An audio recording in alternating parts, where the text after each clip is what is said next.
Aleluya. El Señor esté con vosotros.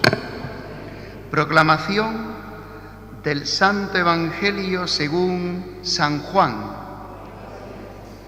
En aquel tiempo, levantando los ojos al cielo, oró Jesús diciendo: no solo por ellos ruego, sino también por los que crean en mí por la palabra de ellos, para que todos sean uno, como tú, Padre, en mí y yo en ti, que ellos también sean uno en nosotros, para que el mundo crea que tú me has enviado.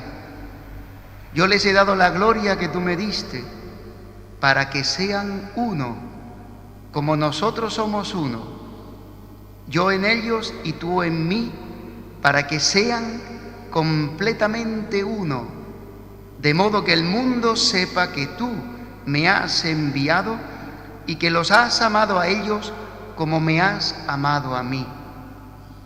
Padre, este es mi deseo, que los que me has dado estén conmigo donde estoy yo y contemplen mi gloria, la que me diste, porque me amabas antes de la fundación del mundo.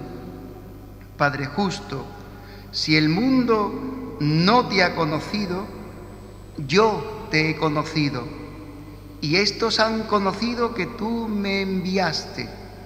Les he dado a conocer y les daré a conocer tu nombre, para que el amor que me tenías esté en ellos y yo en ellos.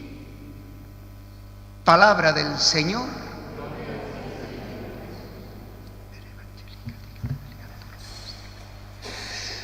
Seguimos ante Jesús haciendo esta oración de intercesión, esto que se llama la oración sacerdotal de Jesús. Seguramente, decíamos ayer, es muy probable que la hiciera en el Huerto de los Olivos. En definitiva, es una oración de sumo sacerdote que intercede ante el Padre. Igual que ahora, ya que ha subido a los cielos y está a la derecha de Dios, intercede por la salvación de los hombres, por mi salvación y por tu salvación eterna y por la del mundo. ¿Y qué pide hoy Jesús? Pues hoy pide una cosa más.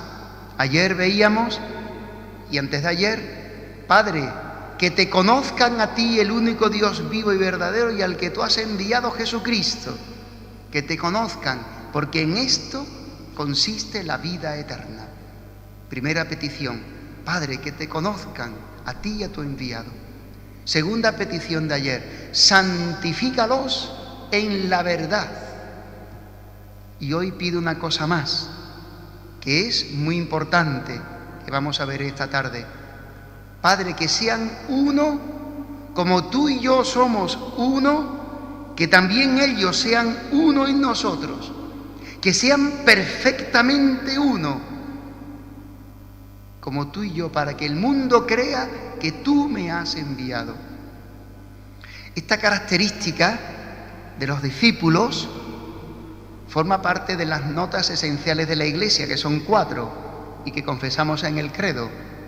Creo que la Iglesia es una, la unidad, santa, católica y apostólica, y que está fundada en la Comunidad de Roma y romana.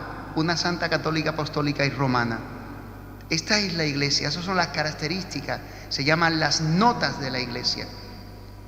Este aspecto de la unidad, una Iglesia única, una sola Iglesia, este aspecto de la unidad, como tú y Padre en mí, yo en ti, que ellos también sean uno, no es un antojo, se me antoja, no depende de mi ánimo, no es algo anímico o sentimental. Ay, cuánto nos queremos todos. Y estamos como las lapas, todos los días ahí rozándonos y abrazándonos, ¿verdad? Los sentimientos. No es una cosa del ánimo, del sentimiento. Es una nota fundacional de la Iglesia, es una característica que le hace ser a la Iglesia lo que es. Pueblo congregado en la unidad y enviado para anunciar el Evangelio. O sea, esta nota, esta característica no depende de mis gustos, Es que si este me cae bien, estamos muy unidos. Pero si me cae mal, yo ni le hablo. No me merece la pena gastar saliva. No es una cosa, digamos, del gusto personal. No es una cosa circunstancial. No es un accidente de la Iglesia. No es una cosa secundaria. Forma parte de un modo básico de lo que es el vivir en cristiano. La unidad. La unidad como Padre, tú en mí, yo en ti. No significa uniformidad, que todos tenemos que vestir con el mismo pantalón, la misma blusa, el mismo tinte del pelo, el mismo tipo de zapato. No, eso es uniformidad, que todos tenemos el mismo uniforme, la misma forma de presentarnos, de ser. No, la unidad respeta las características y la diversidad de las personas. Por eso el Padre no es el Hijo. El Padre es Padre Dios, pero no es su Hijo. Y el Hijo no es el Padre o una forma de ser del Padre. Dios no es una especie de masa o de amalgama que está todo rebujado ahí y hoy se presenta como Padre, mañana se presenta como Hijo, el siguiente se presenta como el Espíritu Santo. Esto es una herejía de los primeros siglos, se llama el modalismo.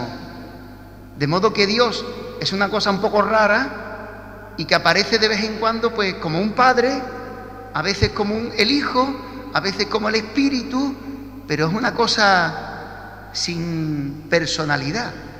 No, no es así. El Padre no es el Hijo, ni el Hijo es el Padre, ni es el Espíritu. Decimos, un solo Dios, tres personas diferentes, ¿no? Distintas, para poder vivir también nosotros nuestras diferencias en la unidad. La Iglesia no es uniformidad. No todos somos jesuitas, no toda la Iglesia es catecumenal, no toda la Iglesia es los carismáticos, no toda la Iglesia es hermandades, no toda la Iglesia. No, la Iglesia es un pueblo en el que somos diferentes, pero vivimos llamados a vivir en una unidad de cuerpo, de pueblo. Para poder vivir la unidad que está en juego, que los hombres crean en Dios, porque si no la vivimos, Dios nos va a pedir cuenta de nuestros pecados, porque muchos no creerán por culpa nuestra, por la división. Para poder vivir la unidad tenemos que mirar hacia la misma meta, hacia la misma palabra revelada, hacia la misma fe anunciada y proclamada. Por eso dirá San Pablo en la carta a los Efesios: un solo Dios, un solo Señor, una sola fe, un solo bautismo. La unidad. Un solo Dios que podemos, si miramos todos a la misma meta, si creemos todos la misma verdad revelada, podremos venir de caminos distintos, pero estaremos unidos en el mismo amor, en la misma fe, en la misma revelación. Es que no hay que vivir la diferencia como un a pesar de. Nos tenemos que aguantar ser diferentes, sino más bien al revés. Un gracias a que somos diferentes, Dios nos enriquece con dones diferentes, con que nos enriquece a cada uno para que enriquezcamos a la Iglesia, enriquezcamos al pueblo de Dios. La unidad en la diversidad. Como el cuerpo es uno, pero no todo es cabeza, no todo es pie, no todo es mano. Eso sería un monstruo. Termino. Padre, que sean uno para que el mundo crea. ¿Qué cosas rompen la unidad? Primera cosa, diferentes contenidos de fe. Gente que predica cosas distintas. Si no predicamos y si no creemos la misma fe revelada que nos transmite la Iglesia, no podremos vivir la comunión, la unidad, porque no viviremos la misma fe, ni creeremos en el mismo Dios. Por ejemplo, siglo IV y en adelante, V y VI, en la Hispania romana, nos invaden los visigodos.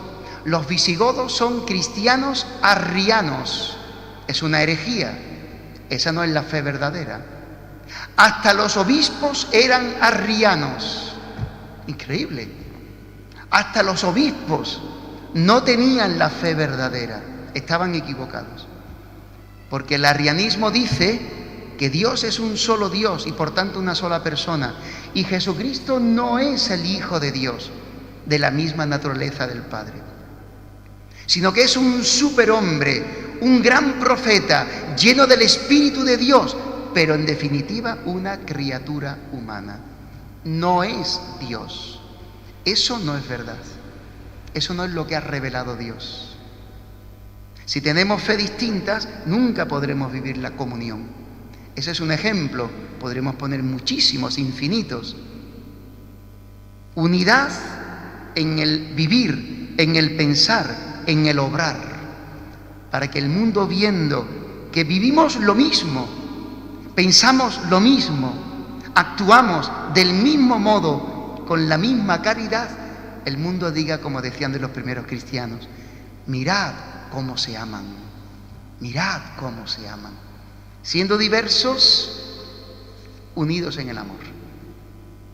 Por eso, hermanos, insisto, meditemos sobre esta palabra. Es muy profunda, es muy seria y es muy comprometida, es decir, tiene unas consecuencias muy serias. Porque que el mundo crea, nos ha dicho Jesucristo, depende de que vivamos en la unidad, amándonos como hermanos. Cosas que rompen la unidad, el credo, diferente fe. Cosas que rompen la unidad, los chismes, las murmuraciones, el hablar mal de los otros, el sacar las faltas de los otros. Eso rompe la unidad. Eso es un contrasacramento. Eso es un pecado mortal. Es muy serio, porque está en juego la salvación de los hombres. Por eso insistimos cada día: Señor, danos la unidad. Lo pedimos en cada Eucaristía. Porque no depende de nosotros, de que me guste o no me guste, de que yo tenga el mismo sintonía. ¿Qué feeling? Tenemos mucho feeling, ¿verdad? No, no depende del feeling. Depende de la fe. Depende del contenido de la fe y del amor. Por eso decía San Agustín: en las cosas de fe, unidad. En las cosas discutibles, que hay que comulgar con la boca o con la mano, pues mira, eso depende. Como es discutible, pues depende. Pues si tú quieres comulgar en la boca, pues muy bien. Si tú quieres comulgar en la mano, pues muy bien. Eso es discutible, eso no es dogma de fe. Por tanto, libertad, dice San Agustín. En las cosas de fe, unidad. En las cosas discutibles, libertad. Mas en todo, caridad. Mas en todo, caridad. Pues que el Señor nos haga crecer en esta nota de la Iglesia, en la unidad.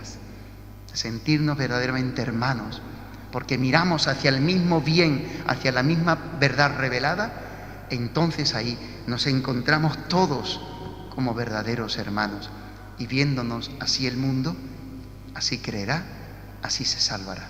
Amén. Pues con